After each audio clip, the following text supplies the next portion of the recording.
the plastic age. Okay, we have bags for this and bags for that, and so much plastic. And this is now 4 weeks of my plastic, which I don't want to buy my food in plastic anymore. So I'm going to make a pledge to not buy in plastic wherever possible, and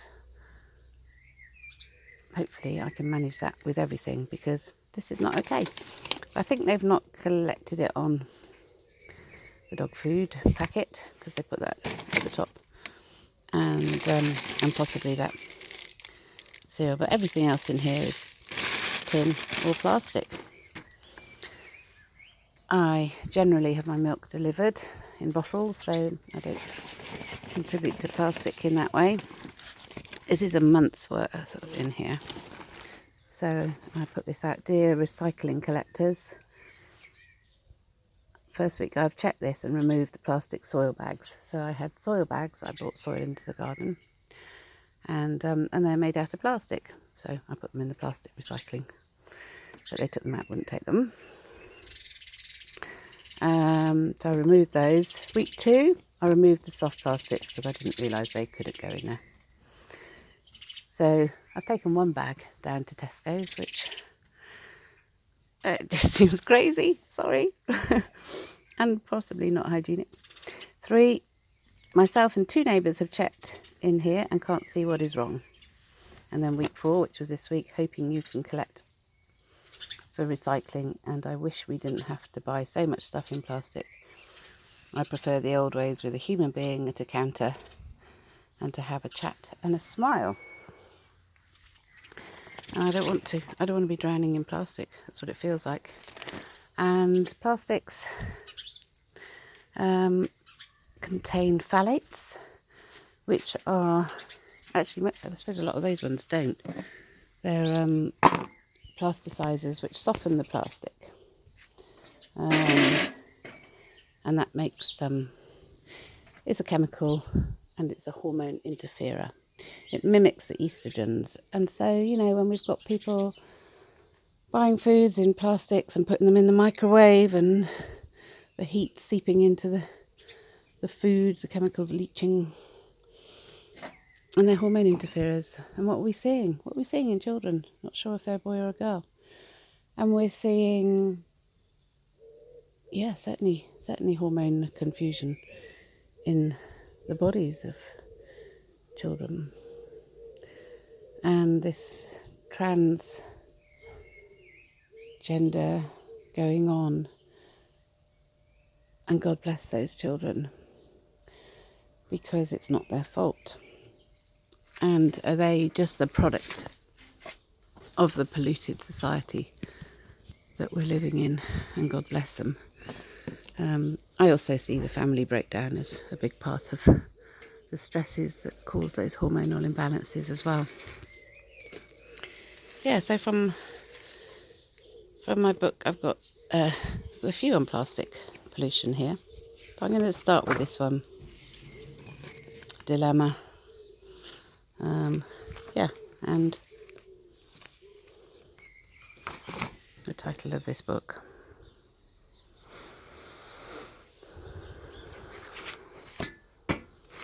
And I have sent it to 10 Downing Street and a number of other places a number of years ago.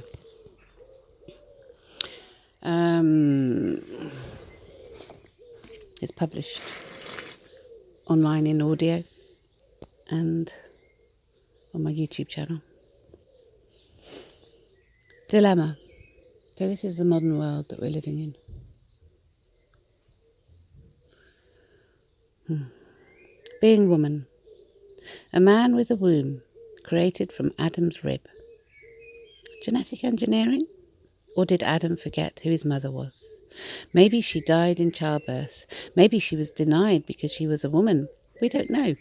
We don't hear of her. Perhaps a life sacrificed for a life. Something women do. Sacrifice their life and needs for others in the greater circle of life that is fast becoming a 666 of selfish indulgence. Respect and elders forgotten. children lost in screens and farmed out, whilst Mum sits in an office as well as Dad to pay the overpriced mortgage for our right for somewhere to live. Surely we have a right for somewhere to live. Aching, dreaming, wishes she was home with her children, playing with dough, showing them how to make bread, whilst making shapes, squidging bread through dough, through a sieve to make spaghetti worms. Hair to cut whilst the dough rises. Something for her and her children to experience and laugh and play while they knead and bake the bread. Joy, laughter and a smile. Instead, now she shops online, and the bread is delivered in a plastic bag with another plastic bag with other plastic bags. She feels guilt as she puts more plastic in the bin and worries about plastic pollution and the sea life, the seals, whales and birds dying with plastic food in their stomachs. She worries about the phthalates, altering hormones and the chemtrails in the sky. Her mother with Alzheimer's disease, her sister with bone cancer, her own high blood pressure, and the global warming. So much disease. She tidies the house again and cleans the lavatory again before going to work again, stuck in a traffic jam again. Sometimes she cries because she cares. Sometimes she cries because she is so tired. So tired. So tired. So tired.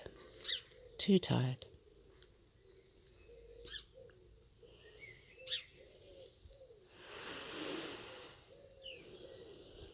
And that's the dilemma mothers have. They're having to go to work to pay the mortgages for housing that is overpriced and is just a massive market. A home should be, we should be allowed to have homes. And with gardens, gardens are an amazing place for recycling foods and making new soil, nurturing the land, and being able to grow some of our own foods. Can't manage all of them, but we can grow quite a lot. And quality of life. It's quite clear to see how people are being pushed into living this enslaved life for something, to someone. And the stresses are immense. They're too much. And life isn't meant to be like this. God has a promise life can be for heaven on earth, and there's certainly plenty of room for heaven on earth. But we do need to contribute to that. We do need to be a part of it. We do need to create it.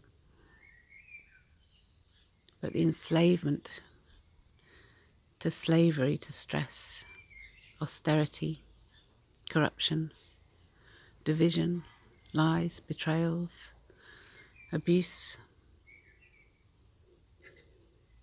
sin, all of these things are sin actually. And sin pays the wages of death, which is death of God's Spirit of love and the Holy Spirit of peace. And to lose that peace causes confusion, anxiety, mental health disturbances. We're certainly seeing anxiety and mental health disturbances at a level we've probably not seen before. It's time to create that love and peace of a sound mind, because love is not a cortisol stress hormone that comes from all of these things that cause stress in the body, whether that be a chemical, a phthalate, from plastics in food, from food additives, from abuse, domestic abuse, child abuse, from corruption, from austerity, from being denied the normality of home and life. And we know that. That's truth. And only the truth will set us free. So